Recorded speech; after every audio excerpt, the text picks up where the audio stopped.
And welcome to this episode of the Good Citizen Podcast. My honor to have on today an individual I consider a friend, partner in ministry, Dan Johnson from NewDay. Dan, how are you this morning? I'm doing great. It's good to join you, Josh. So today I want to jump into, in this episode, all things addiction recovery. And I sometimes joke, and this is a very serious matter, but kind of joke that this issue of addiction, whether it's opioids, other substances, certainly the most recent one being fentanyl, is really impacting Americans all the way from the holler to the high rise. And it's impacting our churches, our Christian families. Sometimes we don't like to talk about it. It's kind of like, shh, nobody in our church struggles with this, but when actually every family, I think, is being impacted by this in some way. So I want to dig in today. What are some of the recent trends? How are ministries working together to kind of form sort of a treatment pipeline to help people all the way from recovering from addiction, maybe coming out of prison, into getting their lives back and reflecting the image of Christ, and then also some small group resources that Dan has produced. And so maybe you need to start a group in your church. You've been thinking about this. So that's what we're going to dive into today. Dan is the founder and president of NewDay. He oversees its vision, values, and curriculum. He served as a pastor for over 20 years, has a BA, a master's as well. And I have been able to work with him here in the state of Indiana and have just been blessed by. I would consider him a kingdom entrepreneur. He's constantly thinking about how do we move things forward. So Dan, if you would jump in, tell us a little bit about your background, current position, anything that I might have missed there. No, that's great. You're right. I started my adult life, and I don't know if it's appropriate to call it a career or not in ministry, and served as a pastor for a number of years, and that's what really ultimately led toward where I'm at today in the space of helping people in the addiction and extended mental health space. Uh, And I like to tell the story of one day how one of my friends who is a part of our church called me up and shared with me the story of his son who was struggling with heroin. And this was well before it was a opioid crisis type thing in the headlines. And so, by God's grace, I began to work alongside him, his wife, his son, and just kind of developed a burden for that. And God clearly provided some gifting in order for me to help them. And it was through that process that my phone started to ring with other people who would Hmm. share with me their story. They say, "You don't know me, but here's what's going on in my family," and uh, and eventually that led me to the place where I just sensed that God was leading me to step away from full-time pastoring as senior pastor of a pretty good sized church and moving into this space of counseling. And it started really with a little small office in Carmel, and then over the last several years has expanded to the point where we're able to provide inpatient treatment, accepting most all commercial insurances as well as Medicaid, and also a pretty robust outpatient counseling program for everything from addiction to just other mental health challenges. So God's been very gracious, and it's been, I think, most of the time when God calls us to something, it's not necessarily what we're expecting, Hmm. and this would definitely fit that category. It wasn't what I planned or expected, but as I look back, it's clearly I can see the hand of God very clearly on it as we've taken these steps. Well, as you're hearing Dan, he's a humble guy. I appreciate it. But, New Day has really been recognized up to and including the national level, the national HHS on its aftercare program. And so I do consider New Day to be that platinum level ministry, really doing some amazing things. And so I appreciate you sharing there how that got started. Any recent story that you have that maybe God's been working either in your heart or in the ministry? We'd love to just catch a little sneak peek of what God's doing there. Well, I mean, there's a lot, and um, I'm always amazed at how good God is to bring people into our paths and an opportunity to serve them. And one of the things that I think is so incredible and humbling is our residential center is in the Bloomington area, and so I'm not there every day. But when I am able to be there, to hear the stories of transformation and change in the lives of the guys that we serve, our inpatient is all male, and in today's world where you mentioned fentanyl a minute ago, Josh, and where it is so prevalent and laced into many, many street drugs, the level of fear that is in the hearts of people who have become addicted to drugs is pretty amazing. That it's not just a search for a high any longer, but it's also a fear of, is this going to be the last time? Hmm. And I had a gentleman come up to me and say how thankful he was for what we had done, because in his words, you saved my life. And I didn't do anything to save his life other than that we provided an opportunity for him to get off the street and begin a process of becoming clean from the substance, and then filling his heart with that which is truly substantive. Hmm. And that's So, obviously the Christ. And so, in many ways, we're in a life-saving business. I didn't, it wasn't what I set out to open an emergency room. But little did I know how, as the drugs that are on the streets, especially, and they're not just on the streets, they're also in homes and so forth, but are becoming increasingly potent and deadly. hmm. That this is not simply um, a, a moderate problem. People need to get their lives cleaned up, but this is a life and death issue in so many, many lives. Just one story that I heard recently, and I think it's easy for us to sit here and God put me in a place when I started my law practice, having come from a Christian home, and we didn't necessarily have a lot, but I lived in a fairly sheltered life. Now that I kind of see where many people with their background is, and would see people, and I thought at first, well, why can't you just beat this and just just stop it? And I would watch as these chemicals would rewire their brains and would just completely consume their lives, and to the point where they would lose their children. And a story recently that I heard was of just a camera footage there in India. They're trying to help individuals, and they see an exchange of maybe just a plastic bag, and the individual just takes that plastic bag, no knowledge of what's in there, and just takes the substance and then passes out and overdoses. I think they're able to get medical assistance there. But for those that may not have tracked a lot about fentanyl, it can take just a very small little piece could be fatal to a person. So I hadn't thought so much of the fear of those taking that this next time could be my last one. And truly what you're doing is that life-saving business. So grateful that God called you into that space, as you mentioned. I would be interested. There was a kind of mental block for me. Maybe the listeners have as well, and that is to do ministry. You have to have a nonprofit, and the only funding source has to be donations. And so, what led you to form? And I know you have both a nonprofit and a for-profit. I love diving into the nuts and bolts just a little bit. But what led you to say, "Hey, we're going to take this step of actually accepting the insurance and doing it that way?"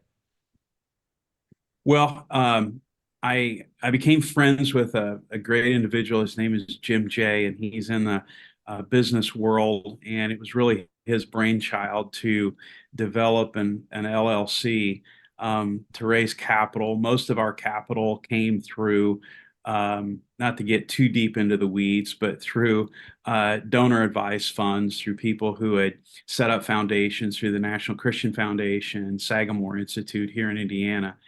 And so they've already donated the money into a foundation, and they've asked that foundation, instead of investing our money prior to donating it to a specific charity, invested in an organization, and for some they invested in a NewDay.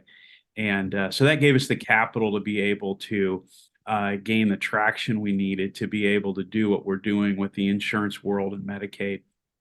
And we do that for a real simple reason, and that is that early on in my counseling experience, where it was just kind of me and pastor friends would refer people to me and I'd meet with them, I quickly realized that there were a host of needs that were well above my ability. My education background is all theological and pastoral, and I wasn't at a point where I wanted to go back to school and get additional training and degrees. But I realized that, especially in the realm of addiction, it is so complicated. And when you introduce chemicals, as you mentioned a minute ago, into someone's body, and it begins to kind of reshape their brains and their thinking and all of this, it's just a very, very complex circumstance. It doesn't mean that it's bigger than God. I don't want to be misunderstood, but it does mean that it's complex. And so I just increasingly would see people go into secular uh, programs, whether it be inpatient or detox or various things. And oftentimes, what I discovered when they came home was they had a new theology, or they were grappling with the truthfulness of what they had learned in church and Mm. believed.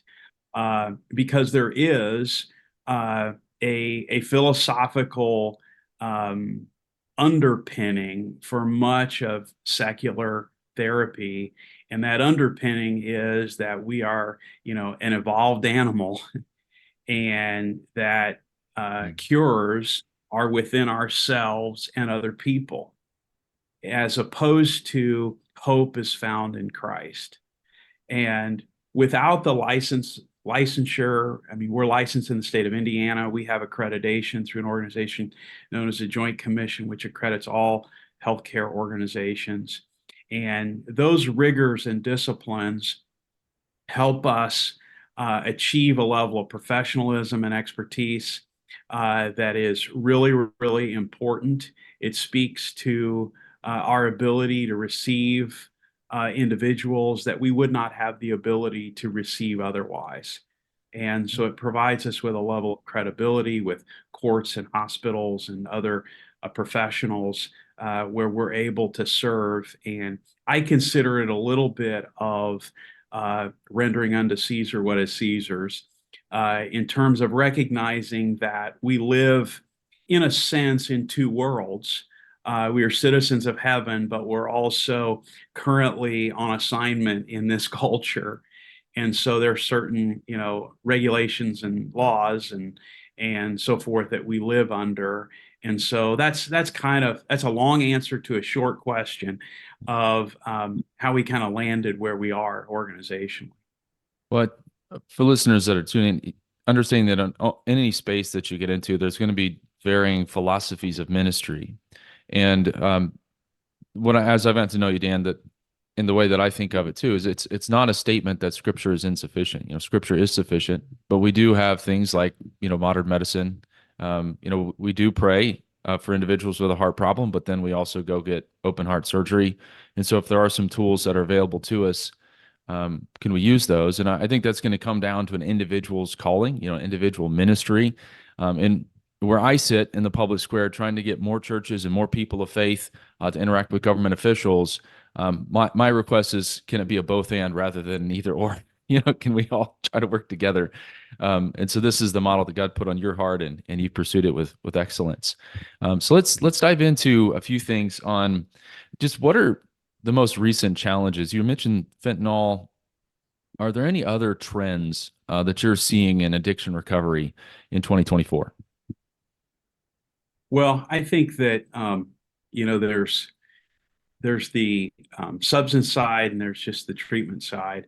Um, it, but on the substance side, I think probably the greatest challenge that we're facing is the increasing prevalence of marijuana legalization.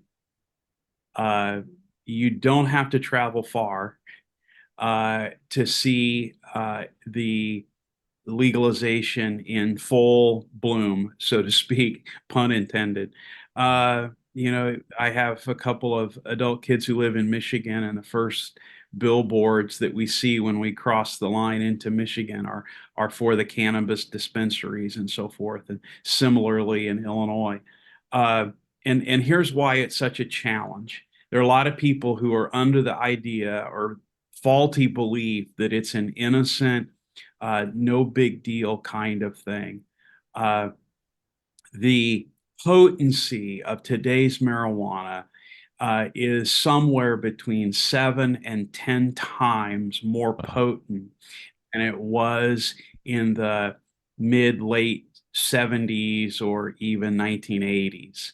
There was a time when, and I'm broad brushing just a little bit here, but when most marijuana was grown by somebody's friend or whatever in some back of some farm field and so forth. Now it is produced in a very high tech, uh, very professional manner. And because of that, the potency is incredibly high. I just read last week of the prevalence of, or the connection between many psychiatric um, conditions uh, and the use of marijuana, whether it be increased anxiety, depression, lower motivation. And we used to joke about those things for people that, quote, smoked pot, you know, uh, but it is increasingly a problem. Um, I'm amazed at how many parents, Christian parents, that don't think it's a big deal because maybe they dabbled in it a little bit when they were a teenager and assumed, oh, it's just a phase they're going through, it'll all be fine. But if you start calculating the potency of it, I mean, it's the difference between giving your child a baby bear aspirin and Tylenol with codeine. I mean, it's that kind of difference. It's also, regardless of what anyone says, I'm convinced 100% that it is a gateway drug. I talk to people all the time who use meth, who use heroin, um, and with with very few exceptions, I will say, did they start with that? People don't start with meth. They don't start with heroin. They start with pot. And once that concept of I can change the way I feel with a chemical and I can make that change happen very quickly, once that belief gets rooted into your thinking, you're on a path that's going to lead into a very dark space without some type of intervention in your life. That's a powerful reminder, and certainly in our society, it's we're headed the other way. Let's just anywhere, We drop in are. and get your Starbucks, and then drop over and get your joint. That it's Mhm. some places in the country. I was, of course, being in Indiana, we have Michigan to the north, Illinois to the west, and these things are popping up here and there as a business model. And even speaking with state legislators, many of them are concerned due to some of the same research. And just a quick funny story: several legislators that we know headed up to Michigan. They're trying to do some research on because of even some of the THC based products being improperly labeled in the state. You go to a gas station and it's supposed to be a certain level, but nobody's regulating it. And so you end up getting this massive hit. So they go up to Michigan to check out this place. And so they go in there, they spend a bunch of time in there, and then they come back and they're completely smelling like pot. And so they were joking like, please drive the speed limit, let's not get pulled over. Like, no, we were doing research, we promise. And so it was just a fun conversation. We've also Yeah. talked about psychedelics, which is kind of the magic mushrooms, and just that question as followers of Christ, should we be relying on a substance that we place in our body to find a sense of peace? Is that truly what we should be pursuing as Christians? And so I've appreciated those conversations with you. So that's one kind of major development that I think maybe we should be we should be thinking of, we should let people know about. But is there any kind of opportunity that you're seeing in 2024? Something that's encouraging you that we should be thinking of. Well, I do believe that there is a growing recognition that this is not simply a inner city, um, people on the street kind of issue. Um, I think there is a growing understanding that it's in every community, it's in every neighborhood, and it's in every church. Uh, Barna did some research not too terribly long ago, um, that revealed that the incidence of substance abuse is similar among people that attend church regularly as Hmm. those who don't.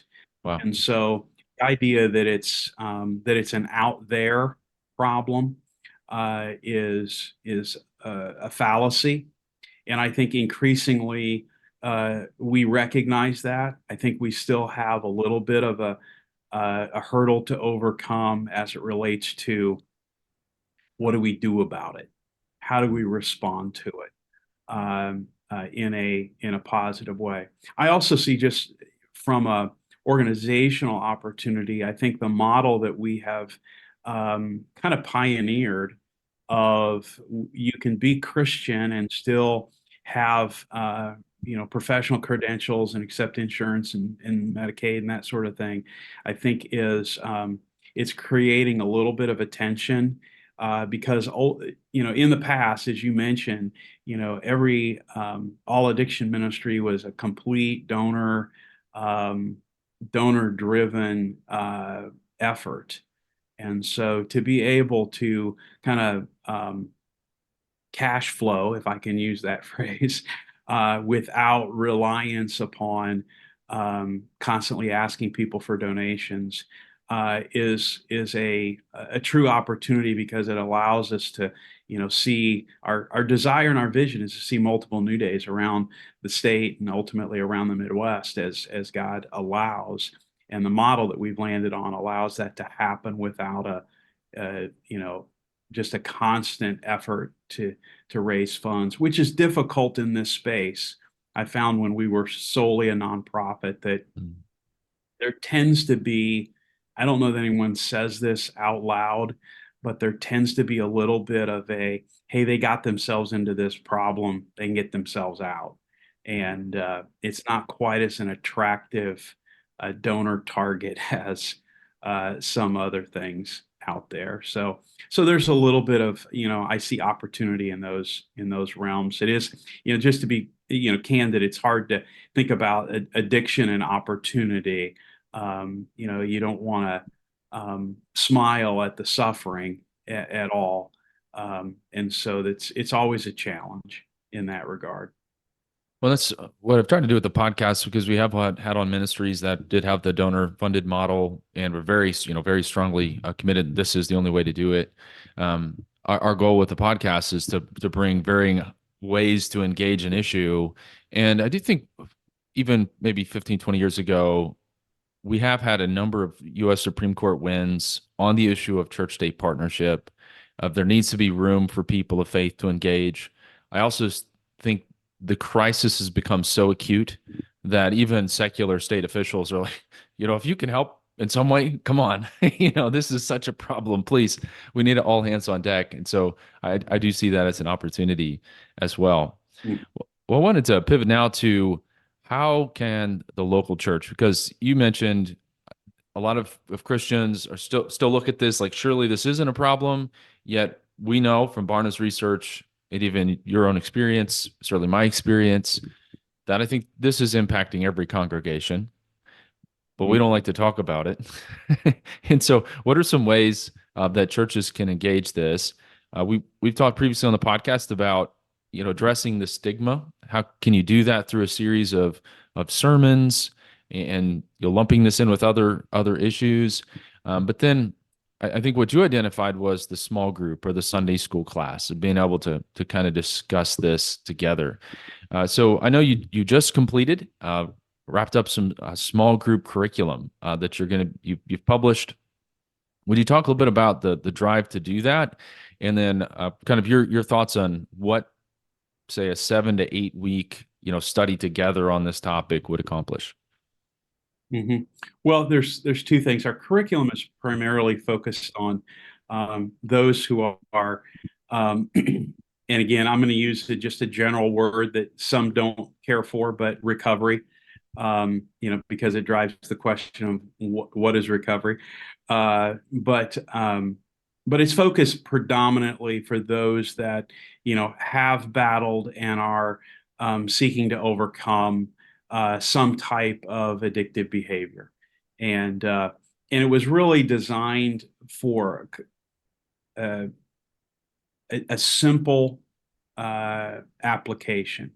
I found in my experience with the church, big programs require big effort, and a lot of churches are not equipped to put forth a big effort, where they have 15 volunteers and cost thousands of dollars. And so part of what we did was we put together a more simple curriculum that anywhere from a group of three and an accountability group to a small group could have access to and utilize in their ministry and in their church. Um, I believe with regard to small groups in general, just a couple of things with regard to the church. I think oftentimes, and we have a training module that we can do with small group leaders. That's oftentimes the front lines in a church. Um, I found that, there are several, worship songs that'll mention addiction. I know a number of pastor friends that, will reference it in the midst of a message, but it's really hard for, Bill or Mary to actually raise their hand and say, I'm struggling with this. And Yeah. it's similarly difficult for the pastor to say, okay, I can help you with that. Hmm. um, it's easier when left at a crowd level as opposed to an individual level. Um, and so what we've attempted to do is have a training format that we can train, whether it's be pastors or small group leaders. And I say small group leaders, could be a Sunday school teacher in a church that, set up that manner. That's oftentimes where these issues appear first. Hmm. Hmm. It might be a prayer request in a small group that, hey, my husband's struggling or my wife's struggling or whatever. And uh, and so having small group leaders kind of know what their first step needs to be in that space is really important. We also have a training that I've done and can do that is for parents of adolescents and teens.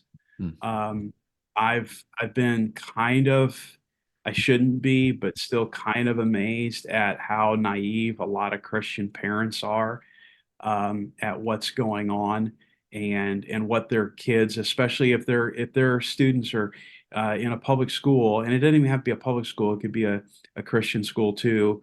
Um, Usually not as prevalent, but what they're being exposed to and tempted with on a daily basis. Just a quick little anecdote. A parent told me not that long ago that their junior high daughter was invited to a party at a friend's house, junior high.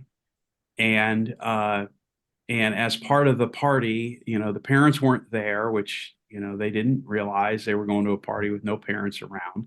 And they literally had everyone, and this girl didn't know this was going to happen, but many others obviously did, toss pills into a bowl, and then they passed the bowl around the room, and it was kind of Russian roulette with pills. Thankfully, this girl called her parents, and they came and picked her up, and so forth. But that's junior high. Hmm.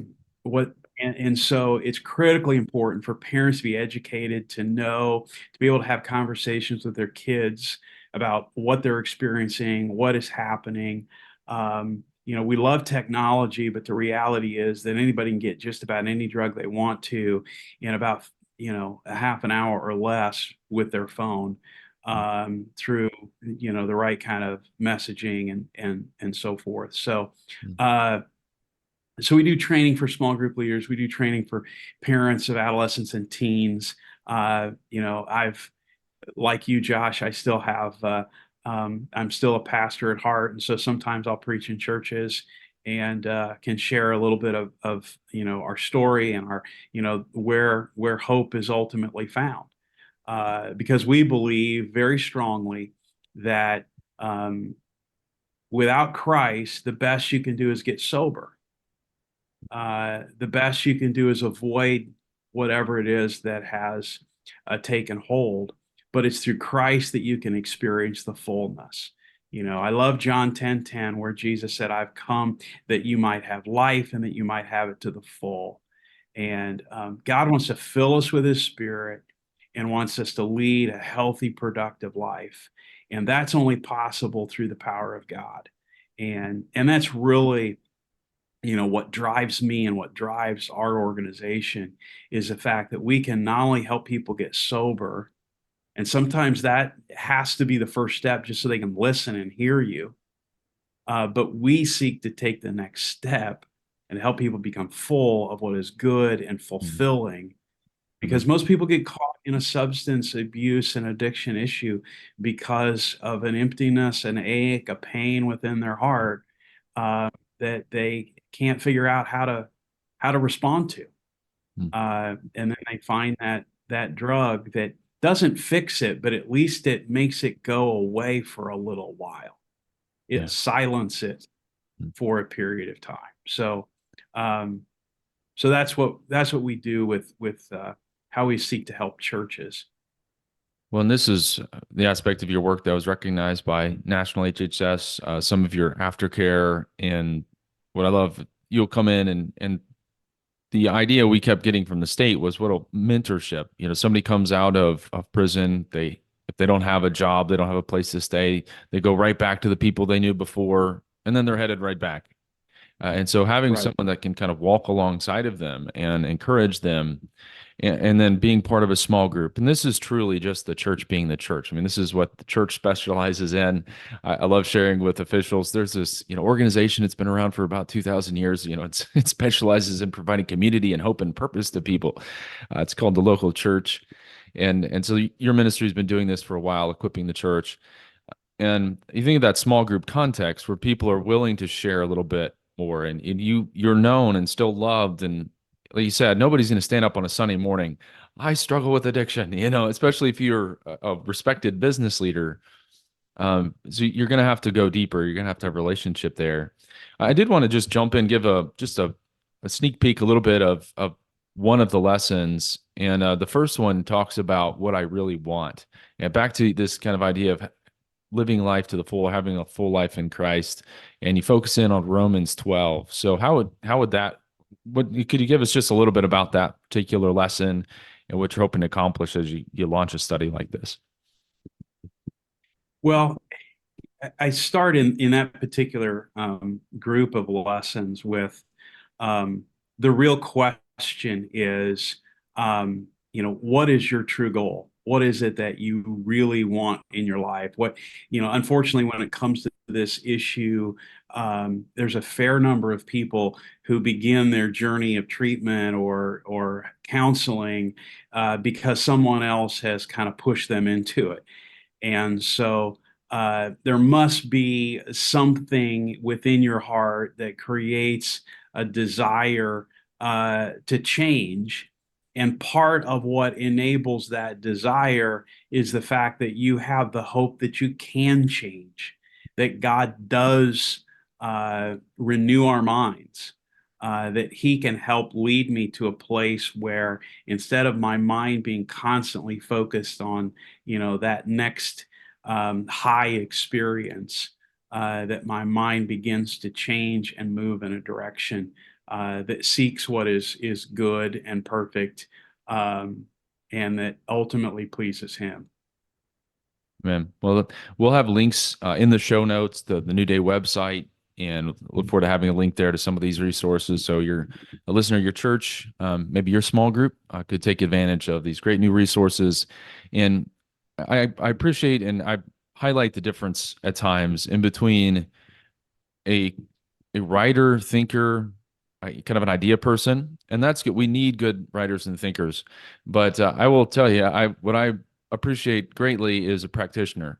Somebody that is doing this, and you're not just coming up. What should I write down about addiction? I mean, this is the ministry that God's called you to. You're seeing this day in and day out. So this study comes with that behind it, and that's why I appreciate it so much.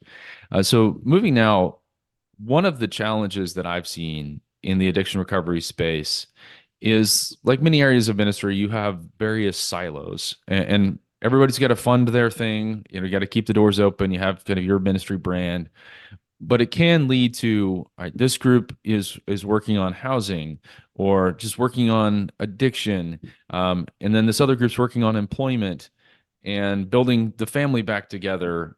And so you have all of these different silos, but there's not a consistent funnel, if you, or kind of plan where you enter one in and then you come out at the other end and, hey, I found freedom in Christ. So could you explain a little bit about the pipeline that you've been thinking about working on, this life renewal partnership? Well, we are, I mean, I've seen the same thing you have. It's really easy, and it's probably not just in ministries. Churches and probably a lot of organizations have a tendency to silo. Um, and part of what we've been seeking to do is to build relationships with some other organizations where their kind of sweet spot, so to speak, is a little different than ours. Our sweet spot is from detox through the first probably about 60 days or so. And other ministries, they're a sweet spot, like you said, is kind of a longer term housing, a longer term discipleship, which is necessary. Um, there's a lot of research around the fact that it takes about a year for the brain to kind of heal and renew. We were talking about, Romans chapter 12, and just the way the brain functions, that renewing of the mind takes a while. It's not we wish it was overnight, but it's not. Yeah. And so longer term ministries are important. And so what we're seeking to do, we're in the midst of some discussions and so forth to kind of put together a continuum of care, of partnership, especially for those ones who have reached the point where they are really socially and vocationally disconnected. Uh, One thing I don't know, people would be surprised or not, but in our residential program, there are people there that, their stories often, more frequently than you would think, are the story of a season of life where they were um, engaged vocationally, had things together, had a family, had a house, and then step by step, a substance began to take all that away, and their family broke up, and their job went away, and they lost everything, and they ended up in a very tough spot, and so how do you help them get back? And so we're partnering with other organizations. Rafa Road is kind of our primary partner that we're seeking to do more and more with, uh, to be able to provide longer term housing, job training, and then support as they move forward. Unfortunately, there's very little funding for kind of those later stages, and that's um, what we're trying to do is we're trying to leverage some of the things that we're able to do with insurance and so forth to be able to help support and fund later stages of that. And so we're working to put that together, um, hopefully yet this year. Yeah. So I was super excited when you first described it to me, and blessed to see some of those pieces come together.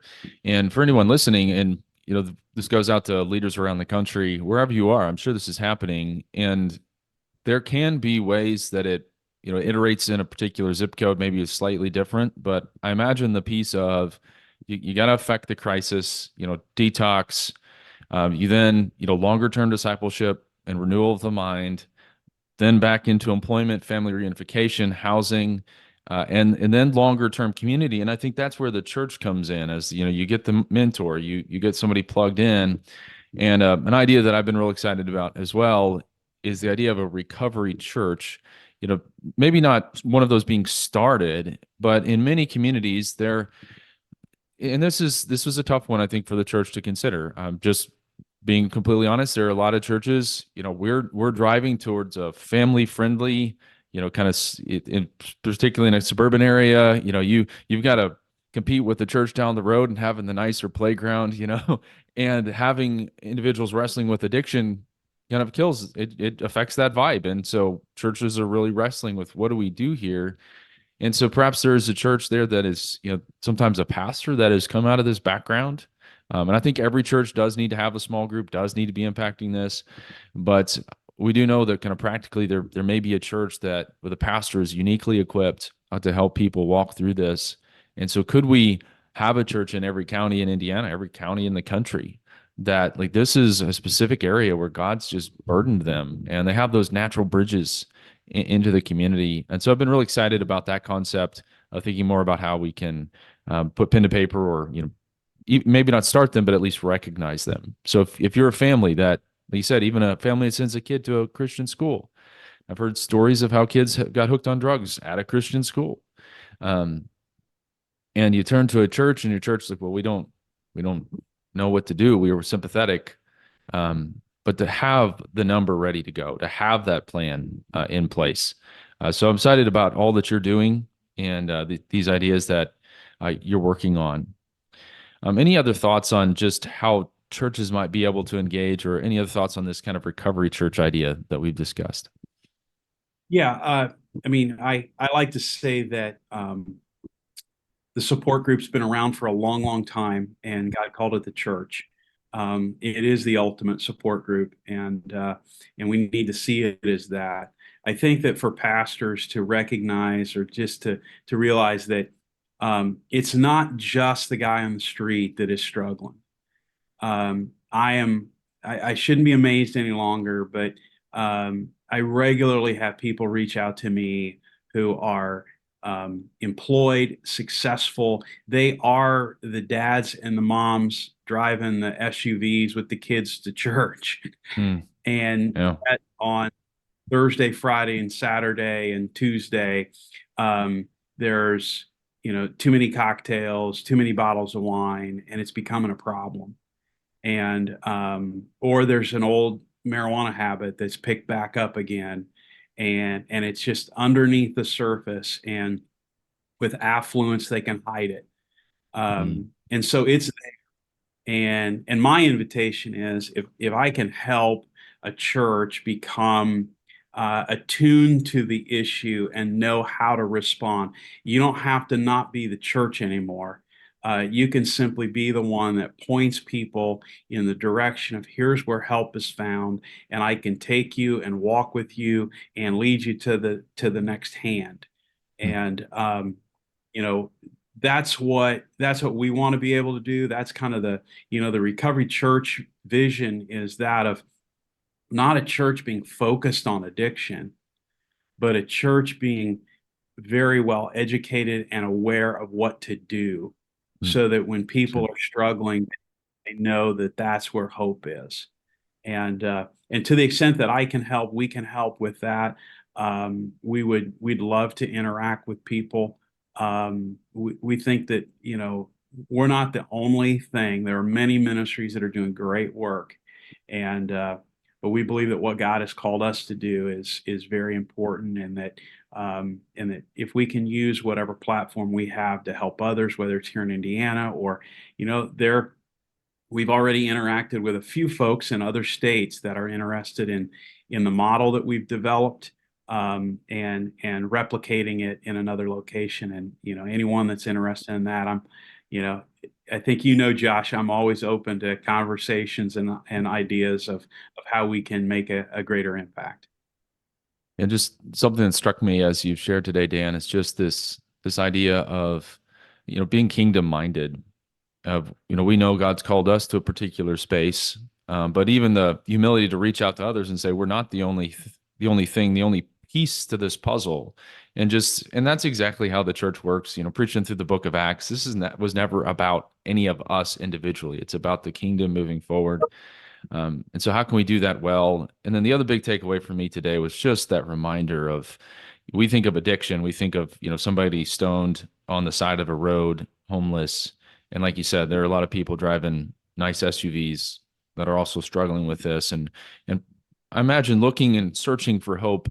And if the church isn't there, they're going to go to other sources that, if we're not careful, they're going to be uh, bringing this unbiblical worldview into it. And no wonder it doesn't lead to life and to flourishing. So this is I think, a huge opportunity with the crisis for the church to jump in. So Dan, thanks for Amen. your time today. Anything that maybe I didn't ask about? I had kind of a battery of questions. Anything else that you'd like to share? No, I think we've covered it all pretty much. And just to, let everyone know I can be of help, reach out. I'm sure you'll put my contact information out, and more than happy to be of help to people. Appreciate that. So if you had a billboard on which to put to the gospel preaching, kind of Big C church, what would you put on it? Well, I think really the word hope. Hmm. What people need is hope, and hope is the idea that it can get better.